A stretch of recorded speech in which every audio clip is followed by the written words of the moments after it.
বলছি আসবে, এবং তোমরা লাইক এন্ড সাবস্ক্রাইব করে আমাদের চ্যানেলটাকে এগিয়ে নিয়ে যেতে সাহায্য করো। হ্যাঁ, তো এখানে 4টি সংস্থান রয়েছে। যেমন এখানে উল্টো জেড প্রথম সংস্থান বলে একে। আর প্রথম সংস্থানে এই যে 4টি মূর্তি, বারবারা, সিলারেন্ট, ড্যারি, ফেরিও, এইরকমই। এই যে এটা থার্ড ব্র্যাকেট ডান দিকে, যেটা এদিকে হেতু, এখানে পি হচ্ছে সাধ্য, এস হচ্ছে পক্ষ। তো এটা চিত্রটা কেমন হচ্ছে এইরকম, থার্ড ব্র্যাকেট। তাহলে এটা দ্বিতীয় আশ্রয় বাক্যে যায়, মানে দ্বিতীয় সংস্থানে যায়। এই দ্বিতীয় সংস্থানে দেখো 4টি মূর্তি আছে। প্রথম সংস্থান উল্টো জেড, এখানে 4টি মূর্তি রয়েছে। এটা হচ্ছে তৃতীয় সংস্থান, দেখাচ্ছি সংস্থান কিভাবে বার করতে হয়। তো এটা শুধু তোমরা ছবিটা দেখে রাখো। এটা তৃতীয় সংস্থান। তৃতীয় সংস্থানে 6টি মূর্তি রয়েছে, এগুলোকে মূর্তি বলে। আর চতুর্থ সংস্থান হচ্ছে সোজা জেড। তো সোজা জেডে আবার কটি, 5টি মূর্তি রয়েছে। তো কিভাবে মূর্তি বার করে, কিভাবে এই সংস্থান বার করে কিভাবে মূর্তিতে যেতে হয় আমি এখন দেখাচ্ছি তোমাদের সামনে।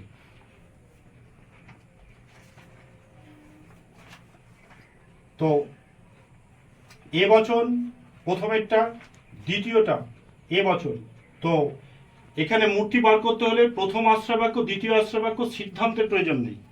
তাহলে এখানে এ বচন, এখানে প্রথম আশ্রয় বাক্যে এ বচন, দ্বিতীয় আশ্রয় বাক্যে এ বচন। তাহলে আমি লিখে নিলাম এ বচন, দ্বিতীয় আশ্রয় বাক্যে এ বচন। এখানে দেখো কি লেখা আছে, প্রথম আশ্রয় বাক্যে এম বচনে প্রথমে এম, তারপরে কি লেখা আছে পি। তাহলে এখানে এ বচন প্রথমেরটা, প্রথমে আছে এম, তাহলে এখানে এম পি। দ্বিতীয় আশ্রয় বাক্যে এ বচন এস এম, তাহলে এস এম, এস এম। তাহলে কি করতে হবে, সংস্থান বার করতে হলে এটাকে একটা দাগ দিয়ে যুক্ত করতে হবে, এটাকে একটা দাগ দিয়ে যুক্ত করতে হবে। আর এম যেখানে যেখানে থাকবে এম সেইখানে যুক্ত হবে। যদি এটা আমি বলেছি হেতু প্রথম আশ্রয় বাক্যে, দ্বিতীয় আশ্রয় বাক্যে এস এম পরিবর্তন হতে পারে নাম অনুসারে। যদি এস রবীন্দ্রনাথ এদিকে আসে, রবীন্দ্রনাথ যদি এদিকে হতো তাহলে এসটা এদিকে যেত, এমটা এদিকে আসতো। তাহলে এম আর এস, পি এবং এম এগুলো পরিবর্তন হয়। এই শব্দগুলো এস এবং পি এ দার্শনিক, এস এ রবীন্দ্রনাথ, এগুলো নাম অনুসারে এগুলো পরিবর্তন। যেদিকে থাকবে পি এ দার্শনিক আছে, দার্শনিকটা এদিকে বসেছে, যদি এদিকে বসতো তাহলে পি এদিকে আসতো, এম এদিকে আসতো। সেই সূত্রে এম চেঞ্জ হতে পারে। তো এটা যদি হয় তাহলে এটা উল্টো জেড আসছে। তো উল্টো জেড কি, প্রথম সংস্থান। তাহলে প্রথম সংস্থানে কিভাবে নামটা বার করব। তো প্রথম সংস্থানে আমি দেখতে পাচ্ছি যে প্রথম সংস্থানে লেখা রয়েছে এ, দ্বিতীয় সংস্থানে লেখা রয়েছে এ, তৃতীয় সংস্থানে লেখা রয়েছে এ। তার মানে হ্যাঁ হ্যাঁ, এই যে দেখো প্রথম সংস্থান উল্টো জেড। তো উল্টো জেড এখানে রয়েছে, উল্টো জেডই এসছে।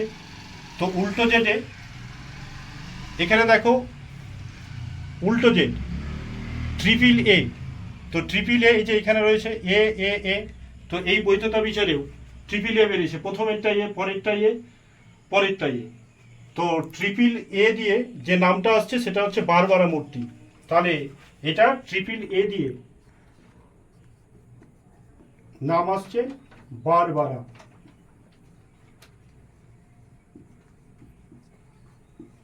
বারবারা। যদি এটা বচনটা